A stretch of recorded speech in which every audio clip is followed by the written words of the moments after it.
It's been a long time. You're as beautiful as I was. After a pair of funny episodes, Loki's third chapter hunkers down for some emotional reflection. It proves how much this series is the rare Marvel entry with visual panache, even though it's hampered by a story that jogs in place and ends rather abruptly. Tom Hiddleston continues to shine as comedic lead, although Owen Wilson's Agent Mobius is sorely missed.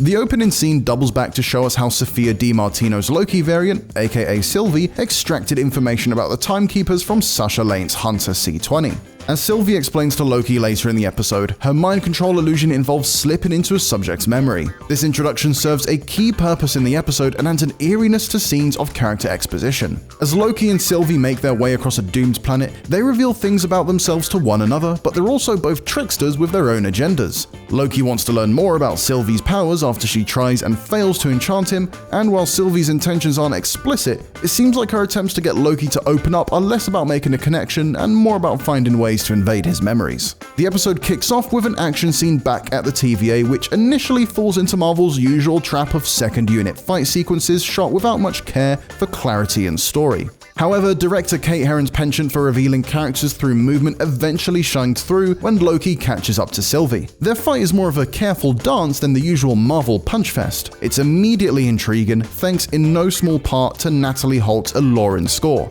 And the scene is driven by Loki's desire to learn more about his opponent. The fight doesn't last long, but it's incredibly refreshing in the grand scheme of the Marvel Cinematic Universe. After Loki and Sylvie escape to Lamentis 1, their attempts to one-up each other begins to feel petty and powerless, leading to a fun bit of negotiating and a reluctant partnership. It's here that the episode begins to press pause, and while it eventually affords the characters some dramatic meat, it spends a bit too much time on typically Marvel-esque quips. The kind that felt new for when Robert Downey Jr. first arrived on the scene, but now seem to flatten many of the characters. And then what? Kill every guard and hijack the train? Whether or not there's a fight is entirely up to them.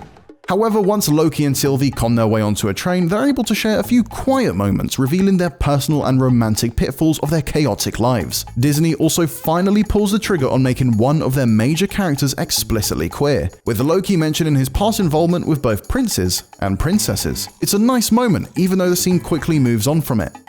Must have been would-be princesses? Or perhaps another prince? A bit of both. The show has Loki recollect childhood memories of his mother and the way his identity is tied to hers. This serves to endear Loki to the audience and to give Sylvie a bit more power over him, should she need it. Thankfully, Loki's reminiscent isn't all moping around a few drinks later, and he sings Asgardian folk songs with the rest of the train car. This allows Hiddleston to let loose and command the space around him, whilst also giving him more opportunities at physical comedy. After another fun, character-centric fight, Loki and Sylvie are ejected from the train and walk towards a nearby city. Before long, Marvel's lesser storytelling instincts begin to clash with the show's more interesting visual and narrative ideas. While the episode began by immersing us in a scene that revealed Sylvie's powers firsthand, it now relies on exposition to reveal the TVA's origins in a way that doesn't hold much emotional weight for either character. It feels less like a plot twist and more like a bit of trivia. When Loki and Sylvie arrive at the crowded city, their attempts to reach a rescue ship are hampered by a riotous crowd and by fallen debris, and the show gets back to its rare visual deftness. The scene is presented as a single take and follows the characters through the enormous mayhem. It's exciting to watch. However, when the ship is suddenly destroyed, the episode's closing image pulls out to capture the scene around Sylvie and Loki, when it feels like it should have captured their helplessness up close. It seems like a small difference, but the episode ends abruptly in the process without much emotional impact.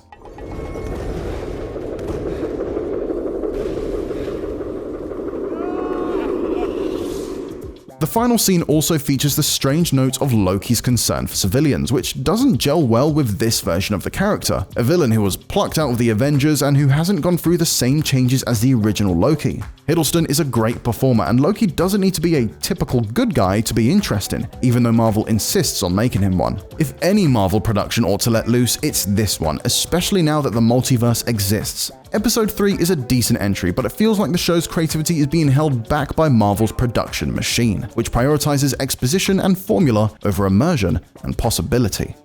For everything Loki, Marvel, and more, you're already in the right place with IGN.